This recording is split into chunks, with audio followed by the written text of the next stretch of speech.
Kita dah masak dah 1 jam tadi.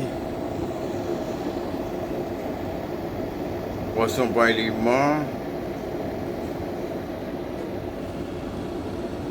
1.8 liter. Okey ya.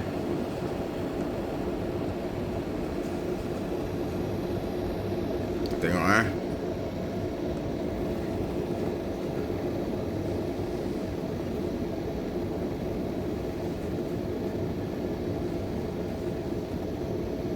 Okey, masuk dah. Ini dia dah.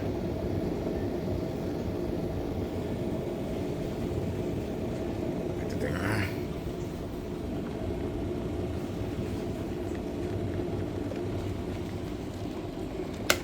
Okey, masuk. Okey, masak. Terbuka kejap tengok. Okey, tengok Kita tengok yang ni berapa lama boleh tahan. Itu hari beli jenama DIY tu tak tahan lama.